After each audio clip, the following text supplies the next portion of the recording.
Hi.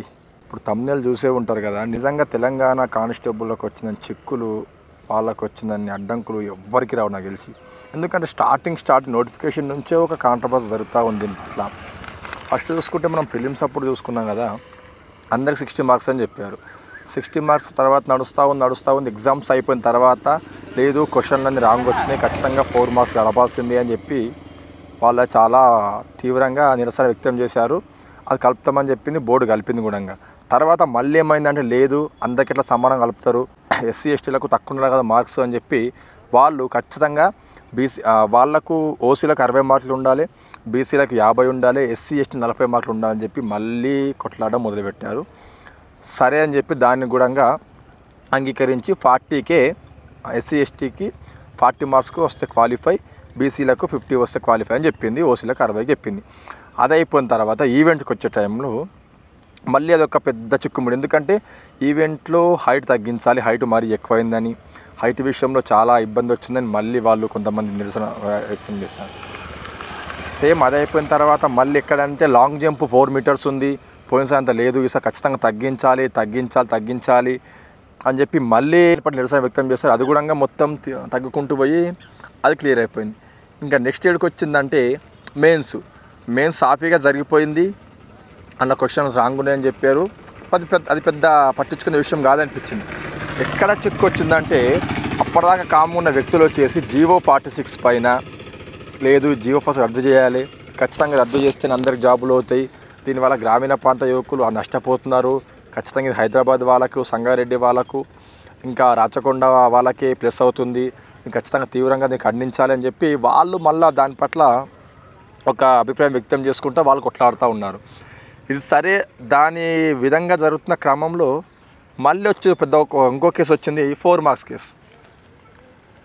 4 క్వశ్చన్లు తప్పులు ఉన్నాయి, ఇంగ్లీష్లో కరెక్టే ఉన్నాయి, తెలుగులో ట్రాన్స్లేట్ తప్పు వచ్చింది, ఖచ్చితంగా 4 మార్క్స్ యాడ్ చేయాలని చెప్పి దానిపైన హైకోర్టులో కేసు వేశారు. ఏం చెప్పింది మేడం అంటే, అవును 4 మార్క్స్ ఖచ్చితంగా రాంగ్ ఉన్నాయి, ఇది సాల్వ్ కాకుండా ఎట్లా మీరు రిజల్ట్ ఇస్తారని చెప్పి ఇమ్మీడియట్గా సర్టిఫికేట్ వెరిఫికేషను అలాగే మెడికల్ ఆపారని చెప్పింది. దాంతో 1 మంత్ 2 మంత్స్ గ్యాప్ అయింది. తర్వాత బోర్డు ఏం చేసిందంటే డివిజన్ బెంచ్కి వెళ్ళింది. ఫస్ట్ బెంచ్ని తిరస్కరిస్తూ డివిజన్ బెంచ్కి వెళ్ళింది. వాళ్ళు ఏం చేసిర్రు, అయిపోతుంది డిసెంబర్ 2nd రోజు కాదు, డిసెంబర్ 4th రోజు మొత్తం అయిపోతుంది, ఇంకా దీంతో క్లియర్ అయిపోతుంది ఎక్కడిదక్కడ అనుకునే లోపే వాళ్ళు పెద్ద ట్విస్ట్ ఏమి ఇచ్చారంటే, అవును మీది కరెక్టే కానీ ఆ 4 క్వశ్చన్ తప్పునే వాళ్ళు చెప్తున్నారు, కరెక్ట్ అని మీరు చెప్తారు. ఎవరు నిర్ణయించారంటే నిపుణులు నిర్ణయించారు, ఎవరంటే జేఎన్టీయూ వాళ్ళు అని చెప్పారు. వాళ్ళు ఏమన్నారు, జేఎన్టీయూ వాళ్ళు పేపర్ తయారు చేసారు, జేఎన్టీయూ వాళ్ళు కరెక్ట్ అని చెప్తే ఎట్లా నిరూపితమవుతుంది, కాదు అని చెప్పి దాన్ని వాళ్ళు ఉస్మానియా వారికి అప్పచెప్పారు. వాళ్ళు ఏం చేశారు, ఉస్మానియా వాళ్ళు కమిటీ వాళ్ళు, మేము తొందరగా నిర్ణయించలేము, మాకు ఖచ్చితంగా 4 వీక్స్ కావాలి టైము, అంటే ఎగ్జాక్ట్లీ 4 వారాల గడువు కావాలి, 4 వారాల గడువు తర్వాత మేము నిర్ణయిస్తాము, అప్పుడు మేము చెప్పిన దాన్ని బట్టి మీరు ఆలోచించుకొని వాళ్ళు చెప్పారు. అట్లా నడుస్తుంది 3 వారాలు అయిపోయింది. ఇప్పటికే బోర్డు ఏం చేసిందంటే ఇప్పటికే చాలా లేట్ అయింది. టీఆర్ఎస్ ప్రభుత్వం, కాంగ్రెస్ ప్రభుత్వం వచ్చి అది కూడా కొంత అయిపోతుంది, దగ్గర 2 months దగ్గరకు వస్తుంది. అయినా ఇంకా వీళ్ళు ఓతలేరు ముందుకు, మళ్ళీ ఎలక్షన్ కోడ్స్ వస్తాయి, తర్వాత ఆగమాగం అయితే పరిస్థితి ఇప్పటికే చాలా లేట్ అయిందని చెప్పి బోర్డు ఏం చేసిందంటే సుప్రీంకోర్టుకి దాఖలు చేసింది.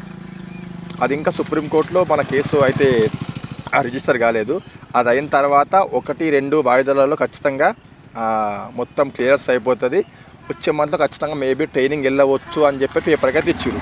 ఇది ఎంతవరకు నిజం అనేది మాకు ఇంకేం తెలియదు. ఆ సుప్రీంకోర్టులో ఏమైనా తేడా అయితే ఇంకా పెద్ద ఇష్యూ అయిపోతుంది. అది మీరేమనుకో కింద కామెంట్ చేయండి భయ్యా. చాలా అంటే చాలా ఇబ్బందిగా ఉంది. ఇప్పుడు సగం మంది దీనిపైన హోప్స్ పెట్టుకొని ఏం జాబ్ చేయకుండా ట్రైనింగ్ పోతాంలే అని చెప్పి వాళ్ళు ఎదురు చూస్తున్నారు. కొంతమంది జాబ్ చేసుకుంటారు.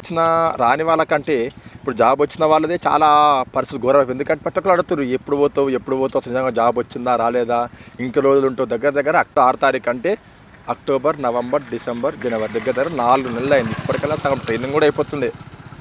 అందరూ అడుగుతారు, ఏమైంది ట్రైనింగ్, జాబ్ వచ్చిందా రాలేదా, పాస్ అయినావా లేదా, ఏం చెప్తారు ఆన్సర్. మొన్నటికి అయితే టీఎస్ఎస్ అభ్యర్థి అయితే చనిపోయాడు ఉరేసుకొని, కోర్టు కేసు ఏం వస్తుందో రాదో, మాకు జాబ్ వస్తుందో లేదా అని చెప్పి.